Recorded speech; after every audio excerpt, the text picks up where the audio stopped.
Your views and comments are welcome on the program. Remember to like our Facebook page and our YouTube channel and be the first to see as it happens. Watching TV on the go. Sly Media TV. Building bridges. Commonwealth last observed elections in Zimbabwe in 2002. And the first election observation mission of the Commonwealth was in 1980 in Zimbabwe. We recognize that Zimbabwe has come a long way since then, and this election of 2018 is absolutely critical for the purpose of democratic consolidation. As independent observers, our mandate is to consider factors that affect the credibility of the electoral process on whether the vote has been conducted according to the national, regional, and international standards to which Zimbabwe has committed itself. We'll perform our role with impartiality, independence, and transparency. It was here in Harare in 1991 that Commonwealth heads of government issued a seminal declaration committing their countries to a set of principles, including democracy, the rule of law, the independence of the judiciary, just and honest government, and fundamental human rights. It is noteworthy that for the first time in Zimbabwe's electoral history, women are among the presidential candidates, and I note that we have a total of 4 of them. The Commonwealth Observer Group urges all Zimbabwean citizens, particularly the women and the youth, to participate in this election, and all stakeholders to play their part in ensuring a peaceful and credible process. Our pre-election assessment team was in Zimbabwe in June and carried out a comprehensive overview of preparations towards the elections and also examined the environment in which the election is being held. Our observer team is fully assembled and over the last several days have been engaged in consultation with a wide range of election stakeholders, including the Zimbabwe Election Commission, political parties, citizen observers, civil society, and media representatives. On the 28th of July, we will deploy observers to 10 provinces, where they will observe preparation ahead of the votes, and on election day, they will observe the opening of the polls, the voting, the closing of the poll, the counting of the votes, and tabulation of the results. We'll issue a statement of our preliminary findings after the election. Our final report will then be prepared and submitted to the Secretary General, who will share it with the government of Zimbabwe, leaders of political parties, the Zimbabwe Election Commission, and thereafter to all Commonwealth governments. It will also be made available to the public. Our final mission reports will form a part of the Commonwealth Secretary General's assessment of Zimbabwe's interest in being readmitted to the Commonwealth. On behalf of this group, I wish the people of Zimbabwe well as they prepare to exercise their democratic right to vote. I thank you. Thank you, Chair. All right, the floor is open for questions. Are there any? Yes, please, in the front row. Can you tell us who you are and your media outlet before you ask your question? And there's a mic coming your way.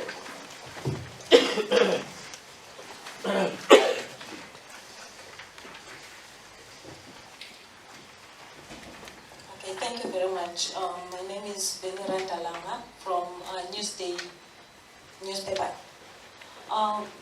In your statement, you referred to that the observer mission, the Commonwealth Observer Mission, is going to consider some factors that affect the credibility of the elections.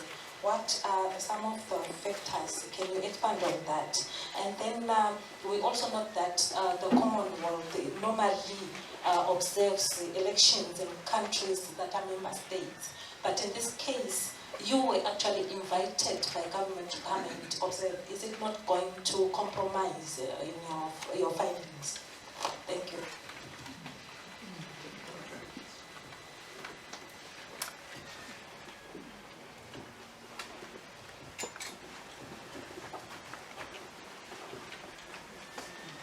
Chair. Okay.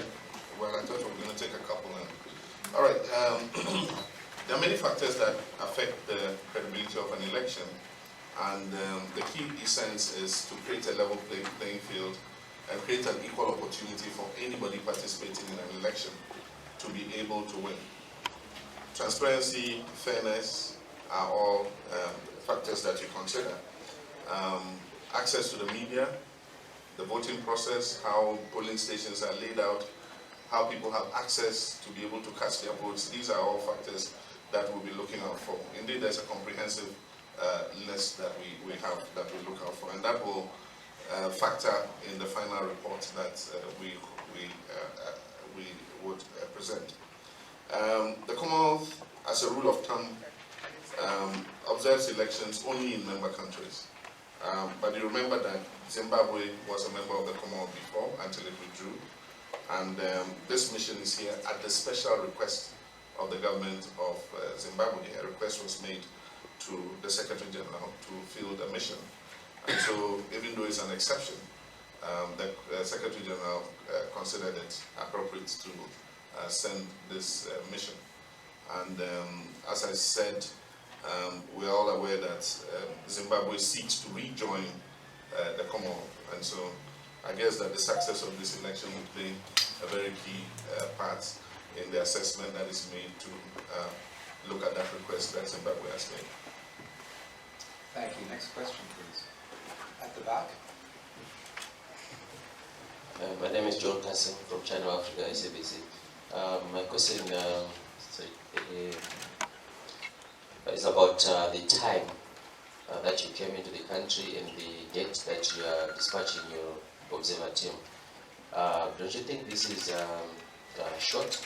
The time is short, considering that the election cycle began last year from the voter registration and up to the date of the inauguration of the president. Yeah. Normally, observer groups would have a long-term observer mission that does the various reports that feed into the work that the main observer mission will do. We fielded an assessment team, as I told you, that came here in June, and went around the country, spoke to various stakeholders, examined the environment in which the elections are going to be held.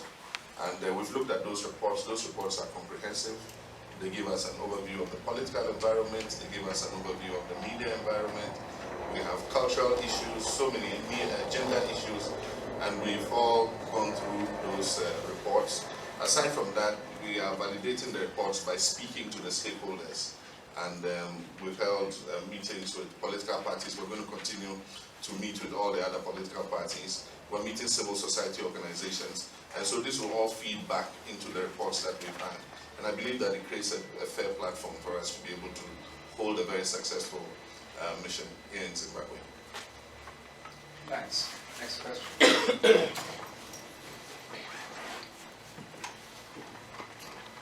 Could be a short press conference if there is no further interest in the reporters. What's your preliminary assessment of the environment so far with the time that you've been in Zimbabwe? We've spoken to the stakeholders and we're speaking to several others. I guess that all Zimbabweans are stakeholders, but you have different groups. You have civil society organizations, you have faith-based organizations, and everybody has a stake in ensuring that these elections are free and fair. But I'll say that the main stakeholders are the political parties and the candidates that are participating. And so the concerns that they raise in advance of the election are very important and we need to look at. There are a few issues that have come up in respect of the voters' role. There are a few issues that have come up in respect of how the layout of the ballot paper is. There are issues that have come up with regards to fairness and access to the media and many others. And so these are issues that we're taking up with the Elections Commission and all those that matter, security issues and all that. And so I'll say that fairly we're ready to go, but there are a few more days, and if there are any rough edges, I guess that ZEC and security organizations and all those who have a part to play in the elections can polish over those rough edges before Monday next week. Follow-on question from SABC, is that correct? Yeah. On the issue of the demands by the opposition parties from ZEC to implement as the Commonwealth Election Observer Team, do you think the demands are unreasonable? Could you say that again? Do you think the demands by the opposition political parties Yeah. with regards to the implementation of some issues like the ballot paper, the voters' roll and so forth, do you think they are unreasonable? In the run-up to an election, no demand is unreasonable. I guess that everybody wants to create sufficient democratic space and have a high level of confidence that they're being treated fairly. And so I think that is for ZEC to listen to those complaints and where it is possible within the law to address those complaints, to do so. But if it takes ZEC outside the ambit of the law, I don't think that is something that they can contain. And so no demand is unreasonable, and I guess that every political party will push the democratic space to ensure that their confidence level going into the election is good enough. And so I believe we must have a large heart to accommodate everybody. The ruling party might have its demands, the opposition might have its demands, and so even though elections are a human process, as much as possible we need to contain the concerns of everybody, because you want everybody to go into the election with a high level of assurance that they're going to be treated fairly in the electoral process.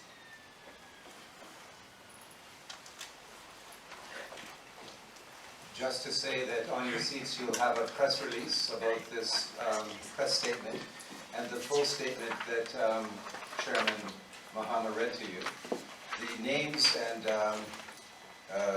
titles of every member of the Observer Group are live on our website right now. They're right on our homepage, so you can find them easily if you want to. Given that your last Observer mission was in 2002, and in comparison to what is happening right now during this pre-electoral period, do you see any improvement? Do you think Zimbabwe is on the right path of achieving democratic elections? Election systems evolve, and I believe that every election is better than the previous one.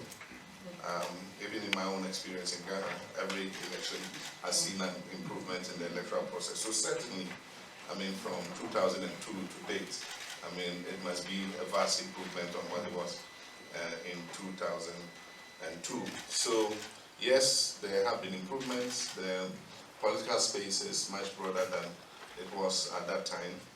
But we cannot sit on our oars and say because it's better than it was the last time, we would not strive for perfection. And so as much as possible, there might be recommendations that we'll make in our interim and our final reports that make the process even much better.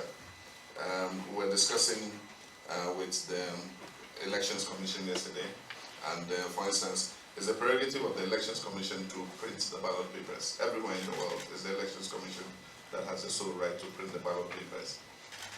But you increase the trust and confidence of people if they are part of that process of printing the ballot papers. So maybe in future, it will be helpful if the ZEC involve the stakeholders to make sure that in the printing they have no concerns. Otherwise, then the issue about arrangement of the ballots will probably have been noticed before the ballot papers were printed. So like I say, every election will cure any mistakes that were made in the past and improve, you know, the space so that stakeholders can be a part of the process. But certainly from 2002 till now, I was here in 2002 during that election, I would say that there's been quite some progress made.